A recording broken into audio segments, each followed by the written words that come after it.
എല്ലാവർക്കും നമസ്കാരം. മറ്റൊരു ക്ലാസ്സിലേക്ക് സ്വാഗതം. നമ്മൾ നോക്കിക്കൊണ്ടിരുന്നത് പാർട്ട്ണർഷിപ്പ് അക്കൗണ്ടിൽ അഡ്മിഷൻ ഓഫ് എ പാർട്ട്ണർ.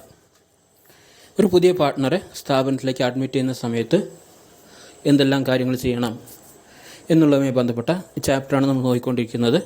അതിൽ ആദ്യം അഡ്മിഷൻ്റെ സമയത്ത് നമുക്ക് കണ്ടുപിടിക്കേണ്ട വിവിധ റേഷ്യോസ്, അതായത് ന്യൂ റേഷ്യോയും സാക്രിഫൈസിങ് റേഷ്യോയും, അതെങ്ങനെയാണ് കണ്ടുപിടിക്കുക എന്നുള്ളത് നമ്മൾ നോക്കി. അതിനുശേഷം ഗുഡ് വിൽ എങ്ങനെയാണ് കാൽക്കുലേറ്റ് ചെയ്യുക, അതിൻ്റെ വിവിധ മെത്തേഡുകൾ ഏതൊക്കെയാണ്, അങ്ങനെ കാൽക്കുലേറ്റ് ചെയ്ത ഗുഡ് വില്ലിൻ്റെ ട്രീറ്റ്മെൻറ്റ് എന്താണ്, അതെങ്ങനെയാണ് അക്കൗണ്ടിൽ കാണിക്കേണ്ടത് എന്നുള്ള കാര്യങ്ങൾ നമ്മൾ നോക്കി. ഇനി അഡ്മിഷൻ്റെ സമയത്ത് നമുക്ക് വരാൻ സാധ്യതയുള്ള മറ്റൊരു അഡ്ജസ്റ്റ്മെൻറ്റാണ് treatment of accumulated profits and losses. അതായത് ഓരോ വർഷവും ബിസിനസ് പ്രവർത്തിച്ചു കഴിഞ്ഞാൽ, പാർട്ട്ണർഷിപ്പ് സ്ഥാപനം പ്രവർത്തിച്ചു കഴിഞ്ഞാൽ അവർക്കൊന്നുകിൽ ലാഭമോ നഷ്ടമോ ഉണ്ടാവാം. അവരുടെ പ്രവർത്തനത്തിൻ്റെ ഒരു ഫലം ഒന്നുകിൽ ലാഭമായിരിക്കാം അല്ലെങ്കിൽ നഷ്ടമായിരിക്കാം.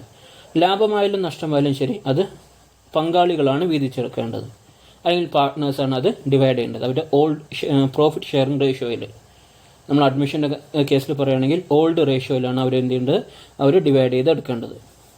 സാധാരണ സ്ഥാപനങ്ങളിൽ അത് ഓരോ വർഷവും അപ്പം തന്നെ അതെന്ത് ചെയ്യാറുണ്ട്, അവർ ഡിവൈഡ് ചെയ്യാറുണ്ട്. ലാഭമാണെങ്കിൽ, പ്രോഫിറ്റ് ആണെങ്കിൽ അത് ക്യാപിറ്റൽ അക്കൗണ്ടിൻ്റെ ക്രെഡിറ്റ് സൈഡിൽ എഴുതും, അല്ലെങ്കിൽ ക്യാപിറ്റൽ അക്കൗണ്ടിന് ക്രെഡിറ്റ് ചെയ്യും. നഷ്ടമാണെങ്കിൽ അത് ക്യാപിറ്റൽ അക്കൗണ്ടിൻ്റെ ഡെബിറ്റ് സൈഡിൽ എഴുതും, അല്ലെങ്കിൽ ക്യാപിറ്റൽ അക്കൗണ്ടിന് ഡെബിറ്റ് ചെയ്യും. ലാഭമാണെങ്കിൽ ക്യാപിറ്റൽ ഇൻക്രീസ് ചെയ്യും, നഷ്ടമാണെങ്കിൽ ക്യാപിറ്റൽ ഡിക്രീസ് ചെയ്യും. ഇതാണ് നമ്മൾ സാധാരണ നമുക്ക് കിട്ടുന്ന ലാഭത്തിനോ നഷ്ടത്തിനോ നമ്മൾ ചെയ്യുന്നത്. പക്ഷേ പങ്കാളികൾ അല്ലെങ്കിൽ പാർട്ട്നേഴ്സ് തീരുമാനിക്കാം, ഇങ്ങനെ കിട്ടുന്ന ലാഭം മുഴുവനും അവരുടെ സ്വന്തം അക്കൗണ്ടിലേക്ക് കൊണ്ടുപോകാതെ ബിസിനസ്സിൻ്റെ ആവശ്യത്തിന് വേണ്ടി കിട്ടുന്ന ലാഭത്തിൽ കുറച്ച് തുക, അല്ലെങ്കിൽ കിട്ടുന്ന ലാഭം മുഴുവനായിട്ടോ അല്ലെങ്കിൽ കുറച്ച് എമൗണ്ടോ ബിസിനസ്സിൽ സൂക്ഷിച്ച് വയ്ക്കാം. തൽക്കാലം ഇത് പങ്കിട്ടെടുക്കേണ്ട കാര്യമില്ല, കാരണം ബിസിനസ്സിന് ഒരുപാട് ആവശ്യങ്ങളുണ്ടാവും. ആ ആവശ്യങ്ങൾക്ക് മറ്റുള്ളവരുടെ പോയി കടം മേടിക്കേണ്ട കാര്യമില്ല. ഉണ്ടാകുന്ന നമ്മുടെ കിട്ടുന്ന ലാഭം ബിസിനസ്സിൻ്റെ ആവശ്യങ്ങൾക്ക് വേണ്ടി തന്നെ വെക്കാം എന്നുള്ള പേരിൽ അവരെന്ത് ചെയ്യാറുണ്ട്, ലാഭം അവർ പങ്കിട്ടെടുക്കാതെ ലാഭം അവർ മാറ്റിവെക്കാറുണ്ട്. അങ്ങനെ മാറ്റിവെക്കുന്ന ലാഭത്തിന് പറഞ്ഞ പേരാണ് അക്യുമുലേറ്റഡ് പ്രോഫിറ്റ്, വീതിക്കാതെ ബാക്കി വച്ചിരിക്കുന്ന ലാഭം. അത് സാധാരണ ബാലൻസ് ഷീറ്റിൻ്റെ ലയബിലിറ്റി സൈഡിലാണ് ഉണ്ടാവുക. അങ്ങനെയുള്ള ലാഭം ബാലൻസ് ഷീറ്റിൻ്റെ ലയബിലിറ്റി സൈഡിൽ റിസർവ് എന്നോ ജനറൽ റിസർവ് എന്ന പേരിൽ ഉണ്ടാവും. അത് പ്രോഫിറ്റ് ആൻഡ് ലോസ് അക്കൗണ്ട് എന്നായിരിക്കും ചിലപ്പോൾ ഉണ്ടാവുക, അല്ലെങ്കിൽ റിസർവ് എന്നുള്ള പേരിലുണ്ടാവാം, അല്ലെങ്കിൽ ജനറൽ റിസർവ് എന്നുള്ള പേരിൽ ബാലൻസ് ഷീറ്റിൻ്റെ ലയബിലിറ്റി സൈഡിൽ. അപ്പോൾ ലാഭമാണെങ്കിൽ ഉണ്ടാവുന്നത്, വീതിക്കാതെ വെച്ചിരിക്കുന്ന ലാഭമാണെങ്കിൽ അത് ബാലൻസ് ഷീറ്റിൻ്റെ ലയബിലിറ്റി സൈഡിൽ ഉണ്ടാവും. ഇനി അഥവാ നഷ്ടമാണെങ്കിൽ അതും അവരെന്ത് ചെയ്യണം, പാർട്ട്നേഴ്സിന് ക്യാപിറ്റൽ അക്കൗണ്ട് ഡെബിറ്റ് സൈഡിൽ ഓരോ വർഷവും എഴുതി അത് ട്രാൻസ്ഫർ ചെയ്യേണ്ടതാണ്. പക്ഷേ ഈ നഷ്ടം നമ്മൾ ക്യാപിറ്റൽ അക്കൗണ്ടിലേക്ക് കൊടുത്തു കഴിഞ്ഞാൽ അതെന്ത് ചെയ്യും, ക്യാപിറ്റൽ അക്കൗണ്ട് ഡിക്രീസ് ചെയ്യും. ലാഭമാണെങ്കിൽ ക്യാപിറ്റൽ കൂടുകയും ചെയ്യും, നഷ്ടമാണെങ്കിൽ ക്യാപിറ്റൽ കുറയുകയും ചെയ്യും. അപ്പോൾ അങ്ങനെ ക്യാപിറ്റൽ കുറയ്ക്കാൻ ചിലപ്പോൾ പാർട്ട്നേഴ്സിന് താല്പര്യമില്ലാത്തതുകൊണ്ട് ഭാവിയിൽ ഉണ്ടാവും, ലാഭം ഉണ്ടാവും. ഭാവിയിൽ അവരെന്തായാലും ലാഭം പ്രതീക്ഷിക്കുന്നുണ്ടാവും. അപ്പോൾ ആ ലാഭത്തിൽ നിന്നും ഈ നഷ്ടം എഴുതി തള്ളാം എന്നുള്ളൊരു ചിന്തയിൽ അവരെന്ത് ചെയ്യും, നഷ്ടം തൽക്കാലം അവർ ക്യാപിറ്റലിലേക്ക് ഡെബിറ്റ് ചെയ്യാതെ അവരെന്ത് ചെയ്യും, അവർ ബിസിനസ്സിൻ്റെ കണക്കിൽ തന്നെ അവർ കാണിക്കും. അങ്ങനെയാണെങ്കിൽ നേരത്തെ പറഞ്ഞു, നമ്മൾ ലാഭമാണെങ്കിൽ ബാലൻസ് ഷീറ്റിൻ്റെ ലയബിലിറ്റി സൈഡിൽ ഉണ്ടാവുമെന്ന് പറഞ്ഞു.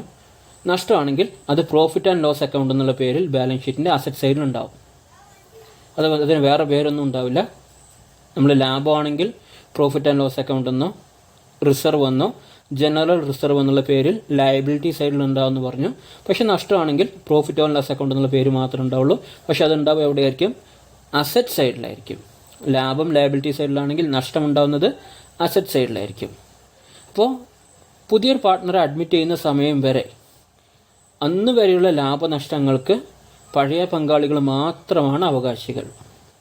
പുതിയ പങ്കാളിക്ക് അതിൽ അവകാശമില്ല, പുതിയ പാർട്ട്ണർക്ക് അതിൽ അവകാശമില്ല. അതുകൊണ്ട് പുതിയ പാർട്ട്ണറെ അഡ്മിറ്റ് ചെയ്യുന്ന ദിവസം വരെയുള്ള എല്ലാ കണക്കുകളും ഓൾഡ് പാർട്ട്നേഴ്സിന് എന്ത് ചെയ്യണം, വീതിച്ചു കൊടുക്കണം. ഉള്ള എല്ലാ ലാഭനഷ്ടങ്ങളും ഓൾഡ് പാർട്ട്നേഴ്സിന് വീതിച്ച് നൽകണം, അവരുടെ ഓൾഡ് റേഷ്യോയിൽ വീതിച്ച് നൽകണം. അപ്പോൾ അങ്ങനെ എന്തെങ്കിലും ഐറ്റം ബാലൻസ് ഷീറ്റിൻ്റെ ലയബിലിറ്റി സൈഡിലോ അസറ്റ് സൈഡിലോ ഉണ്ടെങ്കിൽ അതെന്ത് ചെയ്യണം, ഓൾഡ് പാർട്ട്നേഴ്സിന് ഓൾഡ് റേഷ്യോയിൽ വീതിച്ച് നൽകണം. ലാഭമാണെങ്കിൽ അത് ക്യാപിറ്റൽ അക്കൗണ്ടിന് ക്രെഡിറ്റ് ചെയ്യണം, നഷ്ടമാണെങ്കിൽ ക്യാപിറ്റൽ അക്കൗണ്ടിന് ഡെബിറ്റ് ചെയ്യണം. അത്രമാത്രം മനസ്സിലാക്കിയാൽ മതി. ലാഭമാണെങ്കിൽ ക്യാപിറ്റൽ ഇൻക്രീസ് ചെയ്യും, നഷ്ടമാണെങ്കിൽ ക്യാപിറ്റൽ ഡിക്രീസ് ചെയ്യും. അപ്പോൾ ക്യാപിറ്റൽ ഇൻക്രീസ് ചെയ്യുകയാണെങ്കിൽ ക്യാപിറ്റലിന് ക്രെഡിറ്റ് ചെയ്യണം, നഷ്ടമാണെങ്കിൽ ക്യാപിറ്റൽ ഡിക്രീസ് ചെയ്യും, ക്യാപിറ്റലിന് ഡെബിറ്റ് ചെയ്യണം. ഇപ്പോൾ ലാഭമാണ് ഉണ്ടാവുന്നെങ്കിൽ ജനറൽ റിസർവ് എന്നോ പ്രോഫിറ്റ് ആൻഡ് ലോസ് അക്കൗണ്ട് എന്ന പേരിലായിരിക്കും ലാഭം ബാലൻസ് ഷീറ്റിൻ്റെ ലയബിലിറ്റി സൈഡിൽ ഉണ്ടാവുക. അപ്പോൾ ആ ഐറ്റത്തിന് ഡെബിറ്റ് ചെയ്യുക, ഓൾഡ് പാർട്ട്നേഴ്സിൻ്റെ ക്യാപിറ്റൽ അക്കൗണ്ടിന് ക്രെഡിറ്റ് ചെയ്യുക. അപ്പോൾ അതിൻ്റെ എൻട്രി വരുന്നത് ജനറൽ റിസർവ് എന്നോ റിസർവ് ഫണ്ട് അക്കൗണ്ട് എന്നോ എന്തായിരിക്കും പേര്, എന്ത് പേരിലാണെങ്കിലും ആ ഐറ്റത്തിന് ഡെബിറ്റ് ചെയ്യുക, ഓൾഡ് പാർട്ട്നേഴ്സിൻ്റെ ക്യാപിറ്റൽ അക്കൗണ്ടിന് ക്രെഡിറ്റ് ചെയ്യുന്നു. ഇനി അഥവാ നഷ്ടമാണെങ്കിൽ അതിന് സാധാരണ പ്രോഫിറ്റ് ആൻഡ് ലോസ് അക്കൗണ്ട് എന്നായിരിക്കും അതിൻ്റെ പേരുണ്ടാവുക. അപ്പോൾ ഓൾഡ് പാർട്ട്നേഴ്സ് ക്യാപിറ്റൽ അക്കൗണ്ടിനെ ഡെബിറ്റ് ചെയ്യുന്നു, പ്രോഫിറ്റ് ആൻഡ് ലോസ് അക്കൗണ്ടിന് നമ്മൾ ക്രെഡിറ്റ് ചെയ്യുന്നു. ഈ ഒരു രീതിയിൽ നമ്മൾ എന്ത് ചെയ്യണം, നമ്മുടെ വീതിക്കാത്ത ലാഭമോ നഷ്ടമോ, ഇതുവരെയും വീതിച്ചു കൊടുക്കാത്ത ലാഭമോ നഷ്ടമോ നമ്മുടെ ബാലൻസ് ഷീറ്റിൻ്റെ ലയബിലിറ്റി സൈഡിലോ അസറ്റ് സൈഡിലോ ഉണ്ടെങ്കിൽ അത് ഓൾഡ് പാർട്ട്നേഴ്സിൻ്റെ ക്യാപിറ്റൽ അക്കൗണ്ടിലേക്ക് ട്രാൻസ്ഫർ ചെയ്യണം. ട്രാൻസ്ഫർ ചെയ്യുന്ന സമയത്ത് ഇത്രയും മാത്രം നോക്കിയാൽ മതി. ലയബിലിറ്റി സൈഡിലാണെങ്കിൽ ആ ഐറ്റത്തിന് ഡെബിറ്റ് ചെയ്യുന്നു, ക്യാപിറ്റലിനെ ക്രെഡിറ്റ് ചെയ്യുന്നു. അസറ്റ് സൈഡിലാണെങ്കിൽ ആ പ്രോഫിറ്റ് ആൻഡ് ലോസ് അക്കൗണ്ടിനെ ഡെബിറ്റ് ചെയ്യണം, ആ പ്രോഫിറ്റ് ആൻഡ് ലോസ് അക്കൗണ്ടിനെ ക്രെഡിറ്റ് ചെയ്യണം, ക്യാപിറ്റലിനെ ഡെബിറ്റ് ചെയ്യണം. ഈ ഒരു രീതിയിൽ ചെയ്തിട്ട് നമ്മൾ എന്ത് ചെയ്യുന്നു, അത് ഓൾഡ് പാർട്ട്നേഴ്സിന് ഓൾഡ് റേഷ്യോയിൽ ഡിവൈഡ് ചെയ്ത് കൊടുക്കുന്നു. ഇത്രയും കാര്യങ്ങൾ മാത്രമാണ് നമ്മുടെ അക്യുമുലേറ്റഡ് പ്രോഫിറ്റ്സ് ആൻഡ് ലോസസിൻ്റെ ട്രീറ്റ്മെൻറ്റ് വരുന്നത്. വേറെ പ്രത്യേകിച്ച് അതിന് കണ്ടുപിടിക്കാനോ ഒന്നും ചെയ്യേണ്ട കാര്യമില്ല. ലയബിലിറ്റി സൈഡിലാണെങ്കിൽ ക്യാപിറ്റൽ അക്കൗണ്ടിനെ ക്രെഡിറ്റ് ചെയ്യണം, അസറ്റ് സൈഡിലാണെങ്കിൽ ക്യാപിറ്റൽ അക്കൗണ്ടിനെ ഡെബിറ്റ് ചെയ്യണം. ഈ ഒരു ഐറ്റം ഏത് പേരിലാണോ തന്നിരിക്കുന്നത് ആ ഐറ്റത്തിന് ക്യാപിറ്റലിനെ ക്രെഡിറ്റ് ചെയ്യുകയാണെങ്കിൽ ആ ഐറ്റത്തിനെ ഡെബിറ്റ് ചെയ്യുക, ക്യാപിറ്റലിനെ ഡെബിറ്റ് ചെയ്യുകയാണെങ്കിൽ ആ ഐറ്റത്തിന് ക്രെഡിറ്റും കൊടുത്ത് നമ്മൾ അത് ഫുള്ളായിട്ട് ഓൾഡ് റേഷ്യോയിൽ നമ്മൾ ഡിസ്ട്രിബ്യൂട്ട് ചെയ്യുന്നു. ഇതാണ് നമ്മൾ അക്യുമുലേറ്റഡ് പ്രോഫിറ്റ്സ് ആൻഡ് ലോസസിൻ്റെ ട്രീറ്റ്മെൻറ്റ് വരുന്നത്. ഇതിൻ്റെ ഒരു എക്സാമ്പിൾ നമുക്ക് അടുത്ത വീഡിയോയിൽ നോക്കാം.